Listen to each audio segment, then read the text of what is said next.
नमस्कार दोस्तों, कैसे हैं आप। मैं एस्ट्रो दिशा आज आपके सामने द्वादश भाव यानी 12th हाउस के बारे में जानेंगे। हमने इससे पहले पार्ट 1 दिया था इसका द्वादश भाव का, अब पार्ट 2 है। हम इसे देखेंगे कुंडली में क्या क्या विषय देखा जाता है और किस तरह से इसका जजमेंट किया जाए।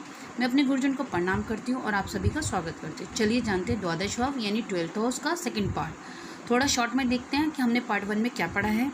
हमने जाना है कि अंतिम के 4 भाव नवम, दशम, एकादश और द्वादश भाव परलोक साधना या आध्यात्मिक आनंद को दर्शाते हैं। यानी कि हम यूँ कहें कि अंतिम 4 भाव कर्मशः, धर्म, अर्थ, काम और मोक्ष को बताते हैं।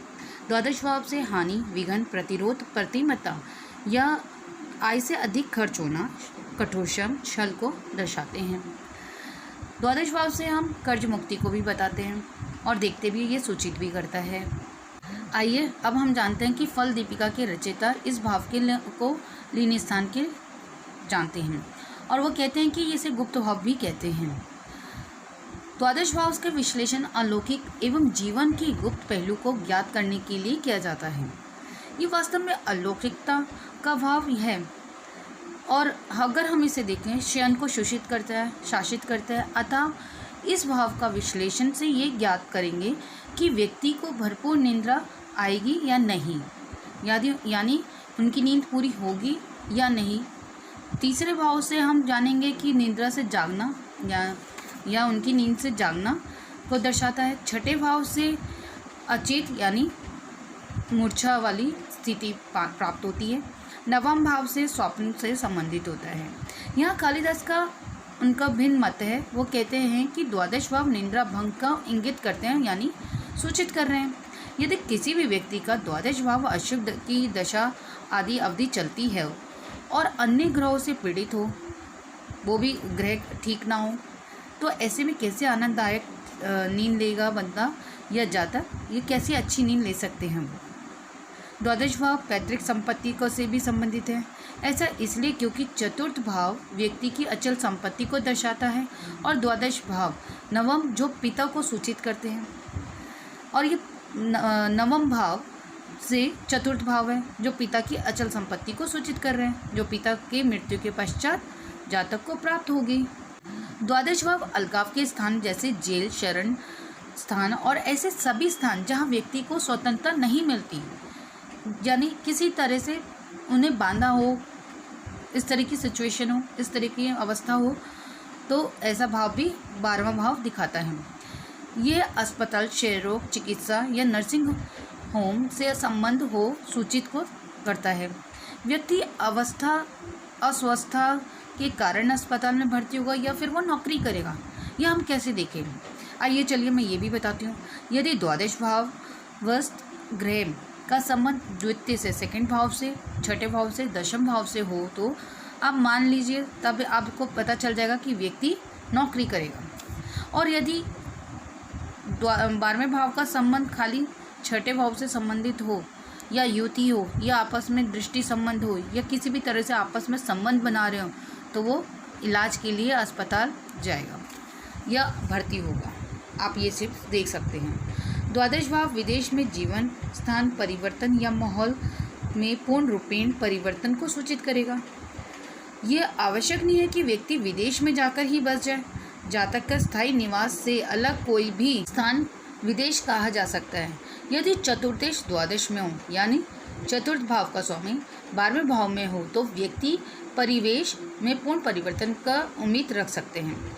यदि 12वें भाव से किसी भी तरह से नवम भाव से संबंध हो, यानी नवमेश का संबंध 12वें से हो, या 12वें का संबंध नवमेश से युति बन रही हो, या उनके नक्षत्र में हो, तो हम मान सकते हैं कि लंबी यात्रा या विदेश में जीवन का स्पष्ट संकेत मिलेगा हमें। सामान्यतः हम छठे भाव से पालतू जानवरों, पक्षियों और छोटे पशुओं को सूचित करते हैं, जबकि 12वें भाव से बड़े पशुओं के चौपायों को सूचित करते हैं। एल जॉर्जी कहते हैं कि द्वादश भाव दुख, कलेश का भाव है। गुप्त शत्रु द्वारा बाधा, निर्धनता, रोग, अपहरण, जानबूझकर किसी का घर जलाना, कलाकार, तस्करी, ब्लैकमेलिंग इत्यादि इसी भाव से देखा जाता है या इसके अंतर्गत आता है। अगर हम इसे पर्सन कुंडली के अनुसार देखें हम पर्शियन कुंडली के द्वारा इसमें समझेंगे। द्वादश भाव पश्चाताप, मतलब किसी का पश्चाताप होना, गुप्त मानसिक कष्ट, ईर्ष्या, द्वेष, दुर्गति, विद्रोह, राजद्रोह, धोखे से छुपकर किसी की हत्या करना, आत्महत्या इत्यादि इस भाव से देखेंगे। राज के ज्योतिष के अनुसार हम देखें 12वां भाव सर्वजन हितकारी, चैरिटी या संशोधात्मक संस्थानों, जेलों, आश्रय स्थल या पीड़ितों के लिए निवास स्थान और अस्पतालों को सूचित करता है। ये अपराधी, गुप्तचरों, गुप्त चालों और विदेश या अपने ही देश में राष्ट्र के गुप्त शत्रुओं का बताता है। रहस्य और अलौकिक उच्च श्रेणी के लोग भी इस भाव के द्वारा देखना चाहिए या ये इस भाव से सूचित होते हैं। इनका संबंध मठों और अन्य धार्मिक स्थानों के निर्माण के लिए भी किया जाता है।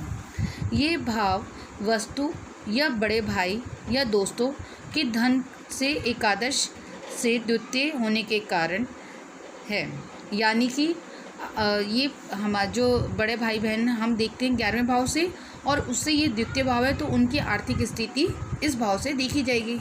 नवम से चतुर्थ होने के कारण पिता की भी अचल संपत्ति, वाहन आदि इससे सूचित होती हैं। यदि पति या पत्नी की बीमारी या ऋण इत्यादि सप्तम से छठे होने के से ये सूचित करता है। छठे को लगन मानते हैं हुए सप्तम होने से ये नौकरों के मुकदमे आदि को बताएगा। पंचम से अष्टम होने से ये संतान को खतरा, मुश्किलें और निराशाओं को सूचित करता है। चौथे से नवम होने के कारण ये माता की लंबी बीमारी, विदेश यात्रा और लेखन में सफलता आदि को सूचित करेगा। तृतीय से दशम होने के कारण ये भाव छोटे भाई या बहन के व्यवसाय या बिजनेस या लोकप्रियता का संपन्न इत्यादि को दर्शाएगा। ये तो था दोस्तों हमारा द्वादश भाव यानी 12th हाउस का सेकंड पार्ट। अब हमने देखा कि इसे हम क्या क्या समझेंगे और कैसे इसका जजमेंट किया जाएगा। आई होप आपको ये डिटेल बहुत अच्छे से समझ आ गई होगी। आप इसे दोनों पार्ट्स को अच्छे से समझें और इस भाव को जितना आप अप्लाई करेंगे उतना ही जल्दी आपको समझ आएगा। और मैं चाहती हूँ कि आपको किसी भी समस्या का समाधान है कुंडली के माध्यम से आप मुझे कॉल कर सकते हैं। आई होप आपको मेरी वीडियो पसंद आई। लाइक करें, सब्सक्राइब करें एंड शेयर करें, बेल आइकन को भी जरूर दबाएं। Thank you so much.